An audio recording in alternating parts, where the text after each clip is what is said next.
Ladies and gentlemen, boys and girls, I'm the gnarly gnome. This is Cincy Brewcast. It's the voice of Cincy Craft. I have a knack for booking podcasts on days where there's also trivia in a tap room. So if things get a little hectic in the background, that's what's going on. This is a show that been trying to book for a little while because of the obvious news around Humble Monk Brewing. The post you guys posted was very depressing to read. The way it was worded was we're closing. Like, oh, no.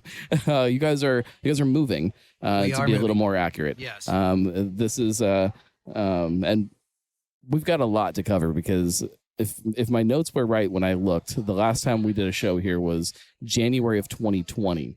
That's right. So immediately after that, of course, COVID and the world shuts down, and it was a very weird time for breweries.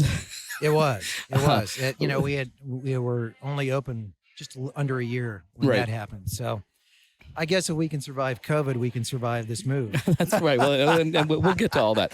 I got some crap last week for not introducing the guest on the show, so I'm not going to make the same mistake this week. Mike, you are the owner, head brewer, janitor, part-time bartender, a little bit of everything here at Humble Monk, right? That's right. You're right. Let's go back to no, let's not go back to COVID, but let's go back to talking about COVID. So Sure. You guys were still a fresh new brewery. You did not package your beer.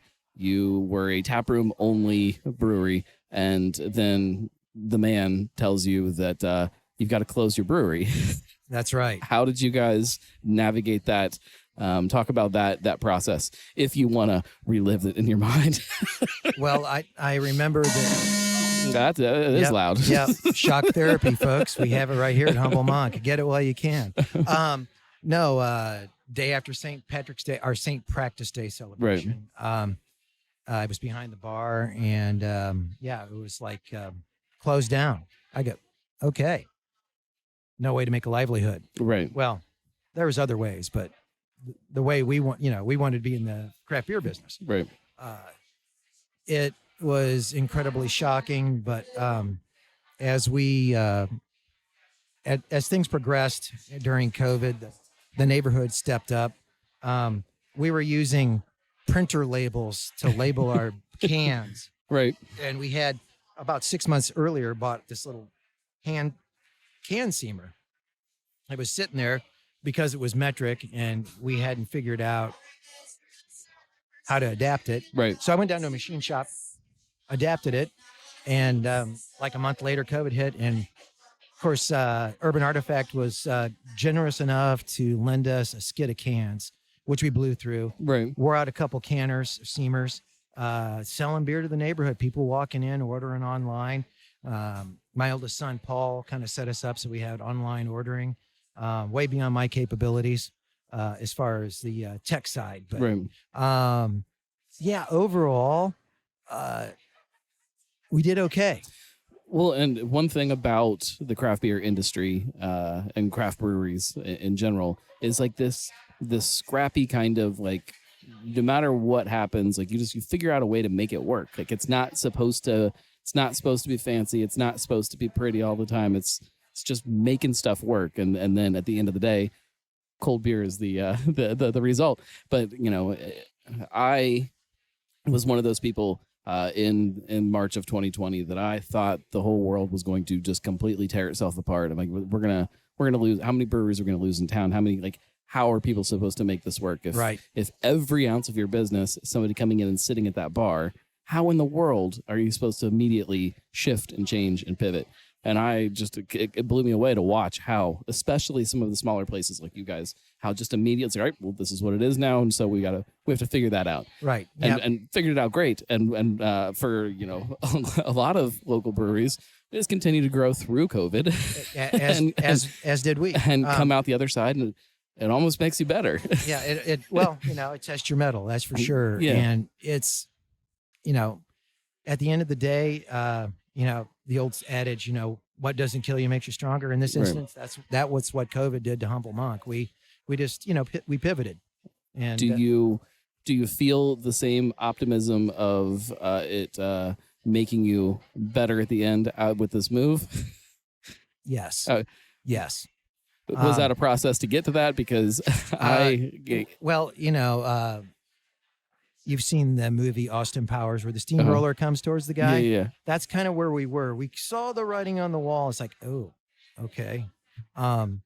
We had the opportunity to bid on the real estate, or we thought we did, Right. and our bid was way low. Right. And so here we are, winding down our lease, and I wish we could have had this conversation a couple weeks. I'll email you or whatever, but we should have some pretty positive news coming in a couple weeks on where we're going to end up at. Yeah, we'll definitely share updates on the blog and everything as things keep developing. Here comes Mama Monk. There's Alicia. Welcome. You've never been on the show before. I think the last time it was just me and Mike sitting here. Get as close to that microphone as you can just to make my life easier. How's that? That's perfect. Is that better? Yeah. And we're talking about we were talking about COVID because we haven't sat down and done a show since January of that year, and kind of the parallels between going into that and the terror that a lot of us felt about what it was going to do to breweries, and the parallels to this move that you guys have to make. It's not simple to move a brewery. It's not like a florist or something where you just pack up your flowers and then go put them in a new spot and open up. You need, number one, you need the perfect space for it, but you also need to move all of that stuff. Yeah. Again, our great neighbors across the street are, Brett Baker has offered to store our equipment till we have a solid. Thank God you have friends with a big warehouse. Yeah. It's important to have friends. Well, and that's, we have plenty of that, thank goodness. And the community is just that. They are just a lot of friends. They've all reached out, and we couldn't ask for a better brewing community. Right. Cincinnati's awesome for that. Well, people just love you guys too. It's not always that way when a brewery announces some kind of news that is not great news. Oh, thanks, Sometimes there's lots of people that like to jump on and kind of rub salt in the wound and poke at them. And I haven't seen any of that with you guys. People are sad that it's closing here, but excited about what is coming from it. And people just, everybody, they're the greatest people in the world. I love Humble Monk. I love this. I love that. Everybody's positive about you guys. And that's a difficult thing for some other places to to manage. Absolutely. Our customers come first, and we hope that the tentative new location works out for us. And I think we will, we'll survive this. What are some of the things when you guys sat down and started figuring out, all right, so we got to find a new spot. What is that? What does that spot look like? What were some of the things that you guys said, all right, here's what was Our great. wish list. Here's what was great about this location, but here's what we could do better. Here's what we could do differently. Yeah, I think, the big thing is being able to have an industrial site with public assembly. That's the you got to get the camel through the eye of the needle, as they say. Mm-hmm. And to make it a perfect tap room, you need to be in a walking community, right? And not necessarily a requirement, but that's one of ours because we want to reach out to the local folks too. That's what we love about Northside. Right. It's a great community. They're lucky to have 2 craft breweries, but we'll see what happens. We hope to be close by. Right. Well, so many people have fallen in love with this place because it is their neighborhood brewery that I can only imagine. I have to drive to get wherever I'm going to get to you guys. Sure. It's not any different for me if you're in North Side or if you're on the West Side. Right. Or if you're on the East. It's all the same to me. Right. So it doesn't affect me in the same way that if this was the spot that I'm walking to, every Wednesday to play trivia. That's right. It's a very different type of pain that I think some of those people are. Well, and that's why parking is important because we are a destination. We have realized for a lot of the community, right. North, South, East, or West. So it just can't be on the street. It's got to have the parking to accommodate both the neighbors and the community in general. Right. So that's a priority. Of course, high ceilings for the tanks. Right. Got to fit everything in there. Anything else? Any other things that you're like, yeah, maybe we could do this differently than we did at this location? Yeah, own the building. And out of all of the pieces of advice that I hear from breweries, that's the one that comes up more and more and more, especially now. Right. Yeah. That it's own your spot. Own your spot. And we're working on an option like that. Right. And then we're in control at that point. Right.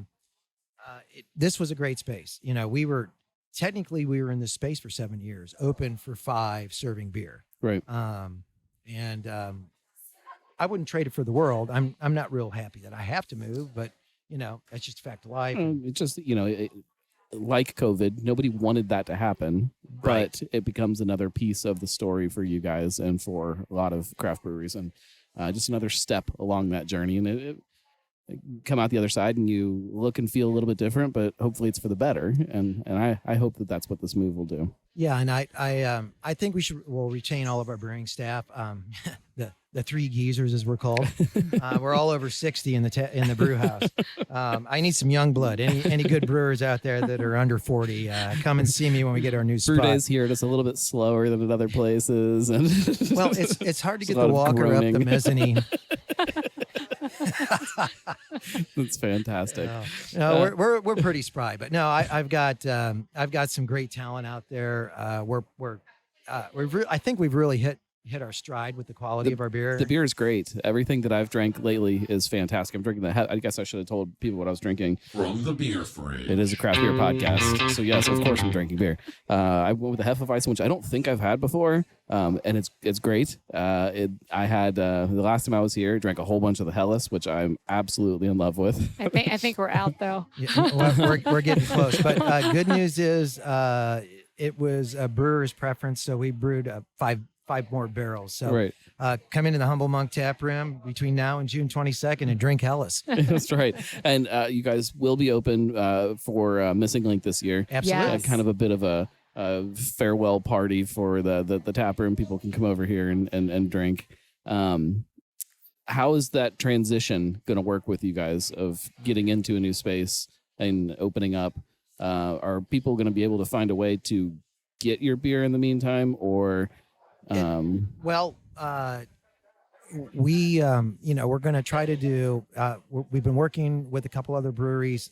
Unfortunately, I can't say anything yet Right. because it isn't inked, but they're going to brew our beer. right? So it'll be distro, to our outside accounts until we can open up a tap room. Well, there is a very nice big brewery across the street that has a lot of space that maybe they could. They're swamped.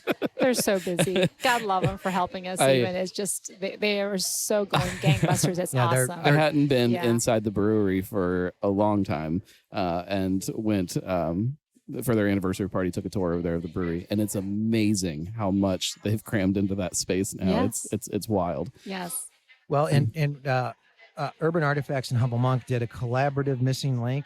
It's Mhm. sitting in barrels out here, so hopefully it's ready. Yeah. It is a Flanders Red. Oh yeah. We used the Missing Link yeast. Brett selected a Brett style farmhouse yeast to Mhm. co-pitch with it, and we brewed it over there. And even then, it's like, get the heck out of the way, Mike. Skid of cans coming through. Gotta Right. get this on the truck. Right. But yeah, nothing but accolades for Urban Artifacts. And if you haven't tried sours, try them. Oh yeah. Yeah. Well, they've perfected this art of fruited sour beer. Like absolutely perfected it. I think people forget sometimes how incredible it is here in Cincinnati to have a place like that, in a place like Rheingeist, in a place like Braxton or Mad Tree, like these March 1st. You've got these really really crazy things happening. And then sprinkled in throughout all of that, you've got so many of these little places like you guys that just provide this perfect spice to the beer scene. We have a very, very cool beer scene in the city. Absolutely. And I hope it continues. And we plan on being part of it. But you're right, the support's been there, and without that, we can't be where we're at right now, because it's easy to fall into that slump. Well, Like, yeah, I mean, oh my gosh, we only have imagine 6 weeks. imagine you make that post and you say, hey, we want everybody to know we have to close our tap room and find a new one. And what if everybody was just like, oh, we don't care? Yeah, It's like, I know. oh, like, Yeah. why am I doing this? Yeah, But, you know, find a new vocation. yeah, buddy. but the fact that you guys do have such great support from your customers, it's just, you know, it's clearly showing you that you're onto something and you're doing something right. Yeah, well, it's you know, Alicia's great in the front of the house. Keeps the customers happy, and of Well, course, we love the customers. yeah, and it's, you know, good beer is you know, the key ingredient. It's so much bigger than that, though. Like I say a lot that, you know, the beer is almost like fourth maybe on the list of what makes a brewery successful. I can go to a brewery that has great beer and just absolutely hate everything else. Like I don't want to go there. Mhm. It's so easy to find good beer now that you need all this other stuff to Right, be right. to be somebody that kind of steps in front of everything. Oh, Alicia has to go. Yeah. She's bouncing back and forth with all of her duties tonight. Yeah, And- we're short a bartender tonight, Yeah. so she's stepping in. So if we kind of take a step back and look at the bigger picture of craft beer or Cincinnati craft beer, what are some of the things right now that you're looking at that you're like, you know, this is, I mean, it's very different than when you guys opened, but is it good? Is it bad? How do you feel about craft beer right now? It's a little bit. I love craft beer, and there's always going to be craft beer customers. Okay. I think we have a little pressure from the economy. Not everybody wants a $7 pint. Right. So that's something we've been looking at, trying to maybe have some more economical pours for folks. Right. But overall, I mean, is the market saturated? I don't know. I think we've got our lion's share of breweries in town. Sure. I don't want to be that statistic that goes, bursts the bubble, if you will, and goes out of business. And we're not in danger of that. I mean, it's going to be a struggle. Don't get me wrong, but I've been on the struggle bus a couple of times in my life. Right. Sometimes I feel like I spend a lot of time on the struggle bus. Is what this place is, or even if you just want to, use other breweries as the example, are things different than when you got into this? Does craft beer feel different, or is it just bigger, so there's more pieces now that we see? Yeah, I think the market's bigger, and we just have to find our I hate to use the word niche, but Right. our area of town, for the tap room. And a lot of people say, hey, don't distribute beer, it doesn't make a lot of money, but it brings people to us. Right. And we like our outside customers too, and they're great. Craft beer in general doesn't make a lot of money. You don't get into this business to become rich. Right. It's right. not- if you did, then Right. somebody's told you something very, very wrong. We're in it for the love of it. Alicia and I enjoy the customers, Right. Whether they're, Bob's Bar and Grill, or, Bob that walks in to Right. the tap room. Either way, it's a lot of fun. It's building relationships. She's more of a people person than I am. I guess, I'm okay. I'm kind of a middle of the road. She's more of a extrovert. Right. You know, Right. Never met a stranger. Right. So, and that helps. That helps in the tap room. And she kind of instills that culture with our bartenders that work for us. How do you find those people to come in and kind of carry on that personality? Because when you put somebody behind the bar or somebody in the brew house or wherever, you're entrusting an awful lot into that person to take on this personality that you guys have built in the brewery. How do you find the right people to do that? It's hard. I mean, it's hard, and they have to gel with us too, Right. because I'm pretty easy to get along with for the most part. Right. Unless the beer doesn't taste good. And we've had our shares of that. I mean, ups and downs over the last 5 years. But no, overall, a lot of it is just to kind of gel with the personality of Alicia and I, oriented towards customer service for our folks that come into the tap room. Right. Make them feel welcome. I mean, that's the biggest thing. You need to be feel welcome when like you said, you can get a good beer anywhere. Are you welcome everywhere? Right. I think that's a key ingredient to hospitality. Yeah. Well, I mean, it's crazy that you can walk into just about any bar in the city now and get a great craft beer. So even if it's all they have is Truth, it's there. You can go to Applebee's, go to the bowling alley and get a great craft beer now. And so like it's not the beer itself that people are running around seeking out because it's so commonplace now. Right. Well, it's got to be something else. Yeah. I mean, it's the atmosphere. We kind of have a, humble monk overall. And I'm sure Mike Morgan, but Mike kind of described us the right way. We're a brewery that you would have seen in the early 2000s because we bootstrapped everything up. Yeah. Back then, brewing equipment wasn't readily available. When we started 5-6 years ago, a lot of cash wasn't readily available. Right. So we made do with what we had. And, I think we did a good job with it. I mean, we are definitely an ugly brewery, but we make good beer. So the equipment works. Well, when every other brewery that's opening up is incredibly well funded, everything is shiny, everything is new, everything is fancy. It leaves then this void of places that aren't, right? That maybe are a little more kind of hodgepodge put together. And as a beer fan, like sometimes that's what I want. Like I don't want to go and sit down and I don't want to walk in and have a hostess standing at the table to guide me towards my seat. I just want to go sit at a bar and drink beer with people. Absolutely. We have a 1967 Growing milk tank as our mash tun. It works great. We modified it. Our hot liquor tank and our brew kettle were old food grade IBC totes that we repurposed. Right. I mean, I think my brew house costs about as much as one 10-barrel brew kettle at some other brewery. Yeah.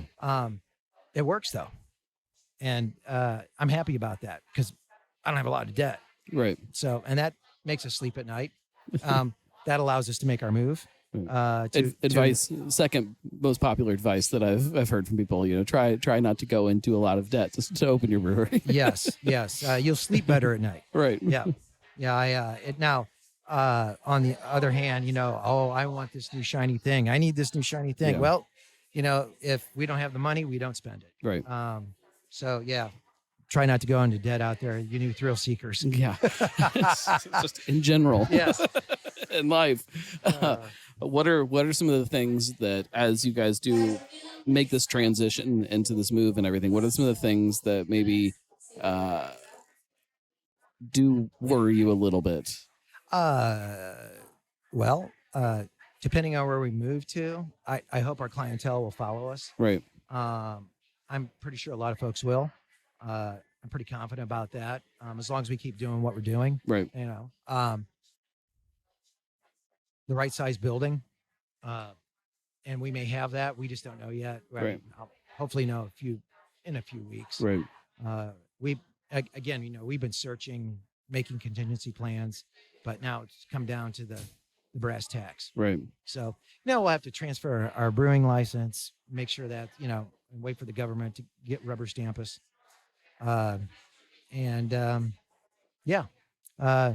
We even looked at having a tap room separate from a production facility. Not my favorite idea, but just a way to survive. So that option was out there.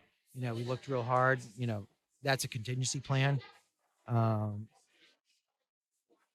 I won't like it as much. It's kind of cool to see the brewing equipment. Yeah. I mean, that's part of the experience, I think, of a craft beer drinker. Sure. Hey, can you give me a brew tour? Sure. You want to come and see my old milk equipment? Well, and especially when you have a place like this that is unique. When you go back there, it's not the same as every other brewery that's around there. It is very a very special kind of place, and so like you want to be able to see that, and you want to be able to show that off. Absolutely. Yeah, I get it. Yeah, I'm proud of my scrap metal. Right. Well, I mean, there's not a lot of people that would have been able to put things together the way you have here. It is definitely unique. Well, thank you. I'll take that as a compliment. It is a compliment. Well, and so we have a hodgepodge of our brew house, our equipment, but we do follow the brewing science, Right. And as long as we can get good conversion on our grain, good efficiency in the brew house, following that brewing science, you end up with good beer. The consistency. Can I say that at the beginning? No, I think every brewery at the start always has to find their feet, get used to their equipment, and then kind of fine tune Yeah. it. That's also part of the fun as a drinker, is kind of going along that journey with a brewery and watching them kind of get better and change and evolve. And I like it. Yeah, That's what I like about it. And across the bar when I'm pouring beer, we'll have customers saying, brewery B or brewery X, the beer isn't that great. I go, well, how long have they been open? Oh, like 3 or 4 months. I go, keep going back. Yeah. Keep going back. They'll figure it out. And you'll be really, really surprised. Yeah. And again, I enjoy that process. Like, there's nothing that I enjoy more than having a beer, the second batch of it, and have it be better than the first one, and see where they're improving and where they're getting better. I love stuff like that. But I'm a nerd, so. As are we. So did you nerds talk enough while I was gone? We were only talking about you, Alicia. And all good things. What about for you? We talked kind of about this transition and kind of how Mike is feeling about it. Do I missed all that? What are some of the things that you're excited about with the move, and what are some of the things that are kind of making you nervous right now? I'm curious if they're the same. If anything, when things like that happen in life or in general with like this brewery having to move, it's forcing us to rethink priorities. Yeah. And that's always good. What do we do well? What don't we do well? What does Mike and Alicia need to do as far as regrouping while we're transitioning? And that's important so that we can still be better for our consumers and our customers and our fellow brewers. Right. Because sometimes you don't want to get burnt out in anything you do. So in a way, it's kind of like made us rethink, okay, I think we're in a different level, so let's think in a different level, which it's not easy to do, but it's necessary. And because we had to move, we've had to think out of the box big time. We didn't know there were all these options that we've had, and I can't say what they are right now. Right. The point is, we didn't know. We thought it was just a matter of finding a place, moving, rebuilding, blah, blah, blah. But it's easier than that. Sometimes, how they say when you close the door, there's a window open. Well, there's a bunch of windows opening. So. Well, and you wouldn't have even noticed them before. No, exactly. One of the questions that I used to always ask on this show that I kind of fell away from for a while is, what is your measure of success? When people talk about opening your brewery or starting a business, what is for you? What does success mean in that? Happiness. Yeah.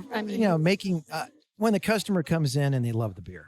Okay. Yeah. I mean, it's great to see the cash come across the bar, but it's also just as important that the customers really are into the beer. Right. Every beer doesn't taste the same here, and people tend to find my wife taking care of me. They tend to find a beer they like here for the most part. I mean, we're a little light on IPAs right now, but it kind of ebbs and tides, and unfortunately we're not going to be able to get some of the fun IPAs we do in summertime. But, right. Maybe this fall we'll have a nice complement of beers available at a spot opening soon. Right. So kind of from a business owner standpoint, from all the support, we've been pretty darn successful given our circumstances. But again, just to see the happiness on the customer's face, I know it sounds kind of corny, but we really thrive for that. Yeah, we like the positive feedback. And we also, as I don't know if I said this in the last podcast, we have a saying at Humble Monk, you're allowed to call the baby ugly, referring to the beer. We just want to know why. Right. Having said that, sometimes we get critical input, and I'm all about it. I always search that out.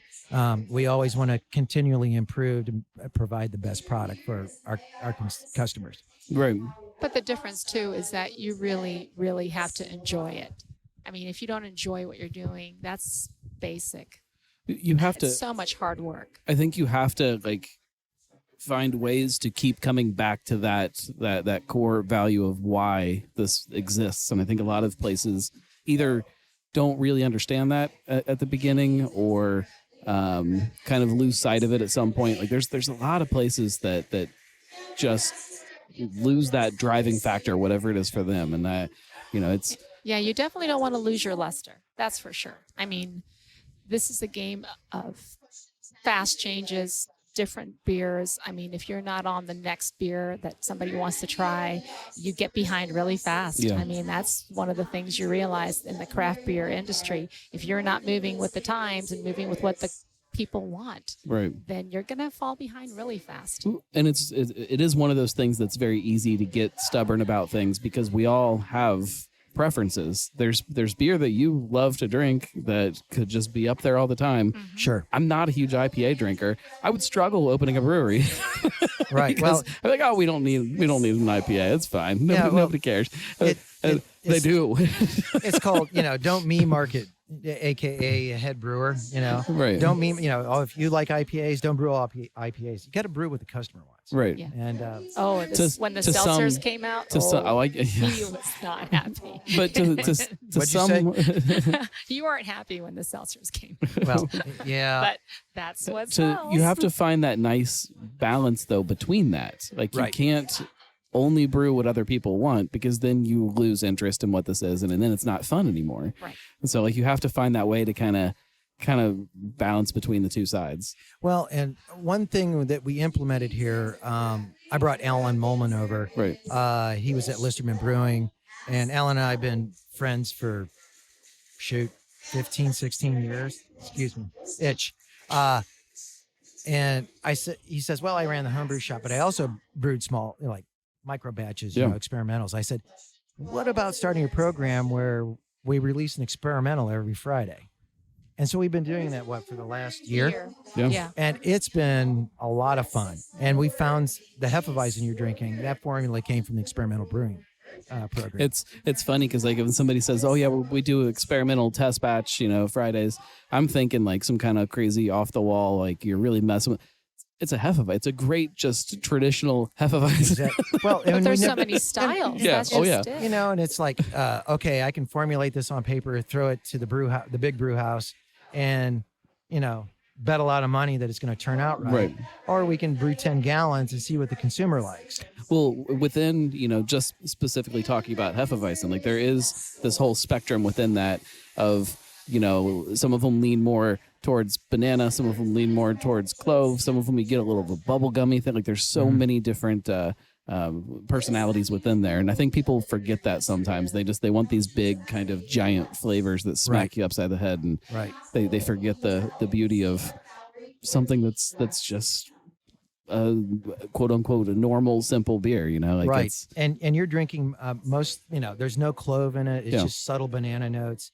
I made with both spelt and wheat. It's got a great body to it, which is one of my favorite things about Hefeweizen. Is it's just like a big, full, hearty kind of beer, and it's it's great. It's really enjoyable. So it's a solid hef, and so last Friday we brewed a Birra Rosa, which is mostly brewer's malt with a little bit of wine grape juice base. Okay. So it was a grape flavored beer. Right. And I give Alan a lot of creative freedom. So I just do it, let's just try things and see what we can do.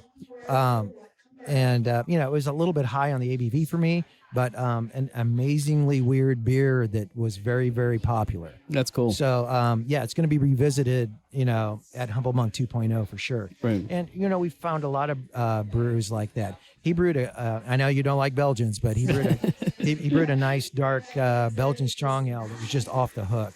I say that I don't like Belgians, but I mean Hefeweizen is right on that border there of being pretty close to a Belgian style. So we're getting you over that side. Yeah, definitely. But the experimental program, and I know a lot of breweries have them, but we kind of with his skill, and being able to criticize each other in a critical manner Right. that helps the brewery, Sure. helps get to the next best beer that we can brew. It's been great. There are some people out there that are really great and able to listen to some of that feedback, and then there's some people that just can't handle it. Yeah, you need to check your ego at the door when you're Gotta sitting go. down. And see you later, Alicia. Where are you going? There she goes again, folks.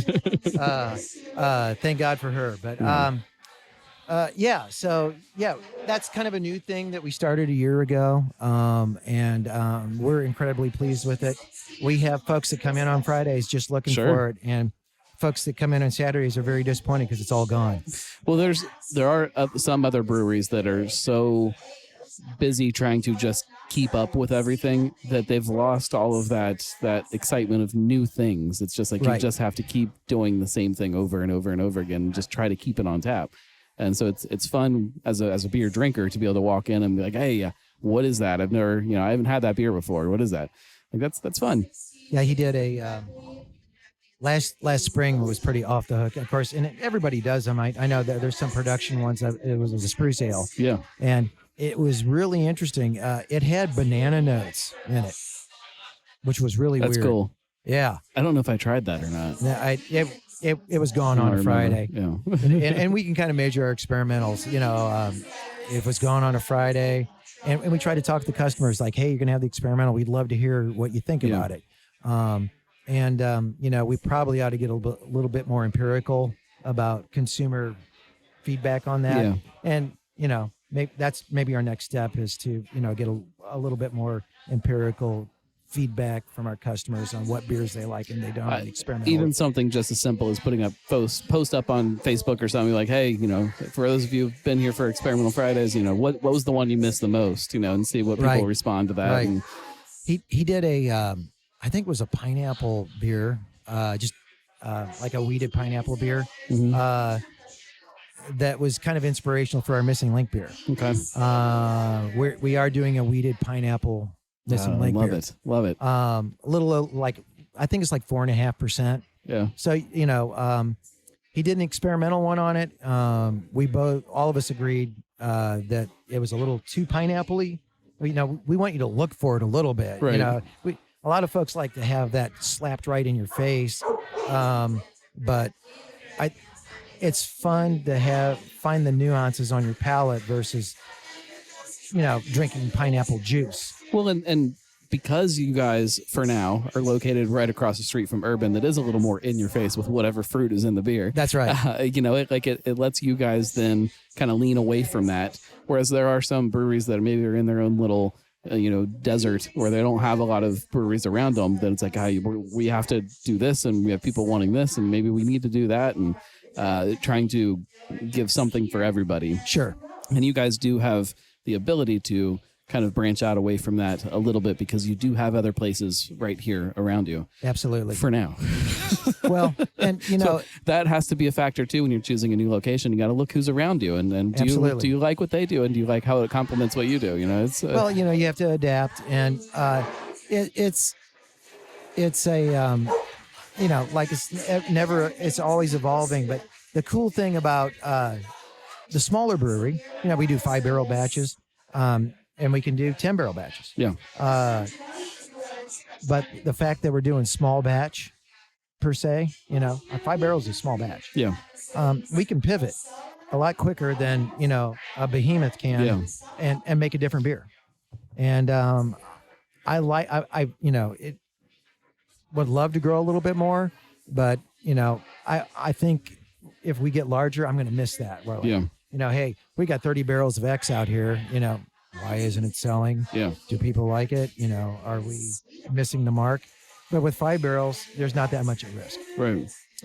But I do like that about our small brewery is that we can pivot, make a different beer, adapt to seasonals, Right. If you will, a lot easier. Are there any styles that you guys haven't made yet that you are just itching to get behind the bar? Well, the Helles, which you've had, Mhm. this was a mean market brewers. I want a good German Helles, Right.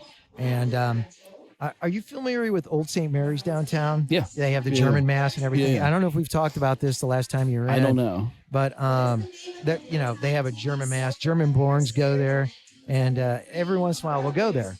And after the German Mass, you can go downstairs. they have a rat skelter, and every once in a while, Humble Monk Beer will show up there. And I brought a sixel of the Helles there, and older gentleman from Germany. I call him the German-born German beer snob. And I said, "Here, go give this to him. He'll remain anonymous. Uh-huh. We don't have his permission." But and he was floored that we brewed the Helles. So that was a lot of fun, Well, some of those styles are just so misunderstood, I think, by a lot of American brewers. They've lost like the nuance of what makes a Helles, what makes a Pilsner, right? Which is fine. Just it's not the same thing. Well, and the lighter beers, you can't hide your mistakes, Right? I mean, it's either good or it's not. And I always said, in like the German style beers, they do a lot with very little.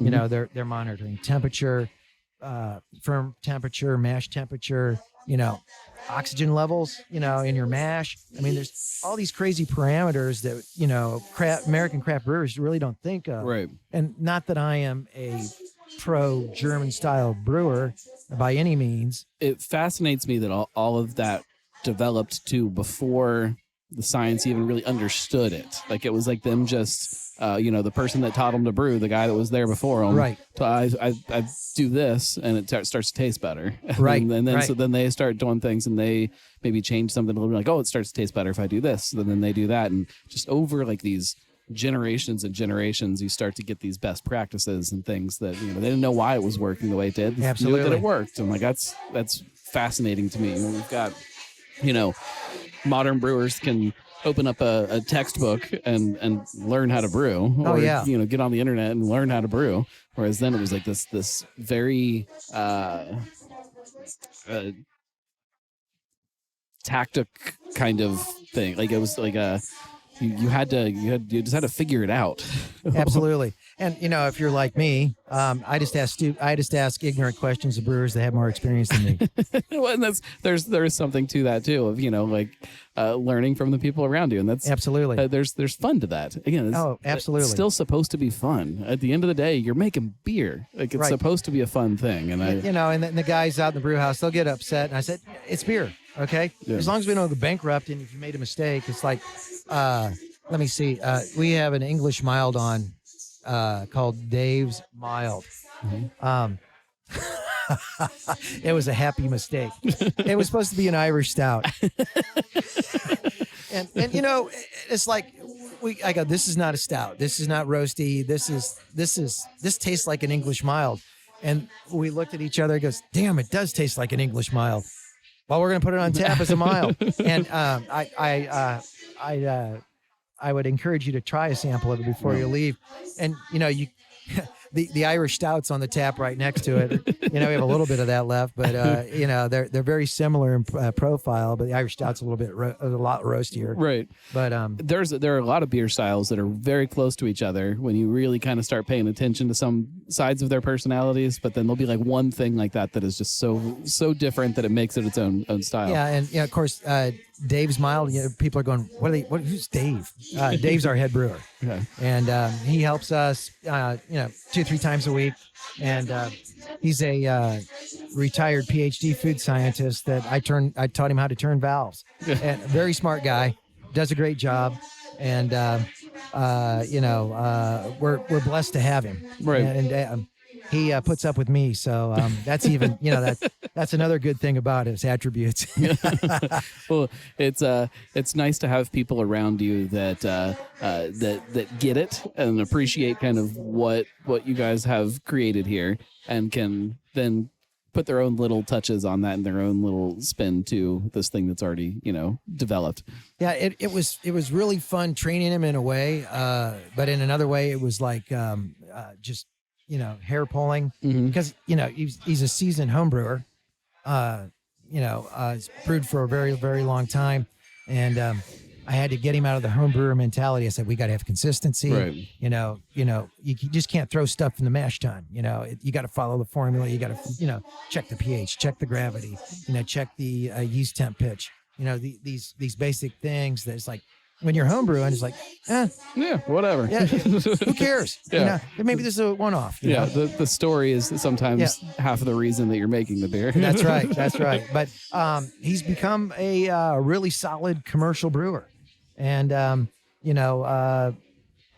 most of it's his ability to adapt to a larger system. But he also brews at home every weekend, so right. To the maximum gallons allowed. Of course. But isn't that like 50 gallons or something? Isn't that the most you're supposed to make in a year? Yeah, Something like that. It's ridiculous. I think it's whatever. Something like that. I don't know the exact rule, but I haven't even thought about it in a long time. Anyways, we could go down a whole rabbit hole there of the legality of things and why it exists. And just a shameless blurb. I don't know if you knew the Bloatarian Society meets here, which is a homebrew group, if anybody doesn't know who they are. And that's been a great dynamic and a lot of fun because, again, we can go down and, they're a great bunch of folks. Yeah. And I can go down and taste their beers and get ideas. Right. And so it's a wonderful resource for Humble Monk. And they've got a nice place to stay, and they will have a new place to stay as well. Good. And we're through all the clubs. We're having a club interclubs corny keg competition here, where the clubs are brewing. They're bringing 2 representative corny kegs that they think will to see who will win. But I think there'll be like 6 beers that they're going to judge best of show, I guess. But I'm kind of excited about that. It's going to be one of our last events here at Humble Monk 1.0. Right. So kind of excited about that. That's fun. I love, because without home brewing, none of this whole community would really exist. Exactly. It was created by home brewers. I get that. Now we're in this world where not everybody that gets into commercial brewing has homebrewed before, but I like seeing breweries that kind of reach back to those roots and find ways to incorporate it into who they are. Well, it's funny. Like if I'm pouring beer, somebody I don't know comes in. I'm a home brewer, and I go, oh, well, so am I. I just don't do it at home anymore. Right. I used to do it at home a lot, but I'm in here a lot, and unfortunately, I don't get to homebrew like I used to. But every once in a while, we'll get the kettles out, right? And I won't be for a while since we're moving the brewery. But again, we have a pretty much a store-bought homebrew set here for the experimentals too. Right. So I can do it here too. Right. And that's a lot of fun. It's nostalgic. The other thing with the Bloatarian Society, they'll have an interclub competition for best of show or style, and whoever wins, we'll brew it here. They'll brew with Alan on the small system, and we'll put a 6-0 on tap so they can have bragging rights. That's great. That's great. Is there anything else you want people to know about Humble Monk that you think that they don't know? Well, number one, don't forget about us. We're not going away. Follow them on social media. Yes, follow us on social media. Keep up. Alicia does a great job with keeping our webpage up. It will have the new addresses in when we get them, and we're going to get them. I wish I would have had them for this podcast for everyone to listen to, but and of course, thank everybody that's come and patronized our tap room or out there in the in the restaurant, bars, and grills community. Well, and if you've been like in the back of your head thinking, oh, I need to get back over there, I need to stop by, do it now. Get out here this last month, little over a month of business, and support them, and take in the space one last time. And, unfortunately, a lot of we're starting to knock down the brewery. I've got the Hellas, an Irish Red, and a Beer de Garde that are finishing up, and a Czech Dark Lager. Ooh. Yeah.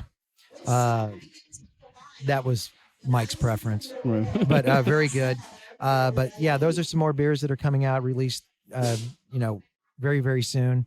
So yeah, come and drink them. Yep. And we'll make more at our new destination. Yep. And you'll read about it as soon as we're able to talk about everything. We'll put it up on the gnarlygnome.com.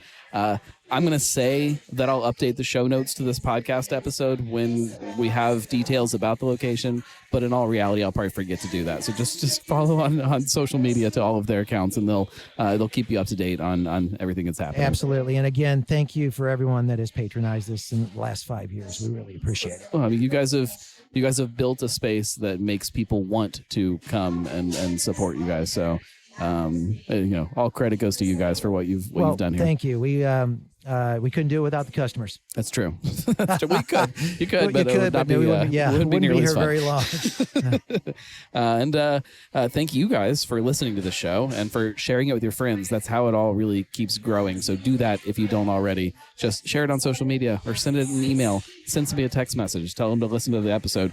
If you really like the show or any of the stuff that I do, you can go to thegnarlygnome.com/support and you can support that way. And you can give me money. And then my wife doesn't get mad when I leave the house on a Wednesday night to go record podcast episodes. she's still going to be mad, depending on what my kids have done while I've been gone. She doesn't know that there's also a bourbon barrel in the back of the van right now. But, all right. Yeah. Hey, let's go drain that thing. I think it's already drained. It wasn't nearly as difficult to get in the van as it would have been if it was full. But it's going to be a table. She doesn't know any of this yet, but we will be back next week. We are going to be recording live at Oakley Beer Fest too, so stay tuned for that. It's Cincy Brewcast. It's the voice of Cincy Craft.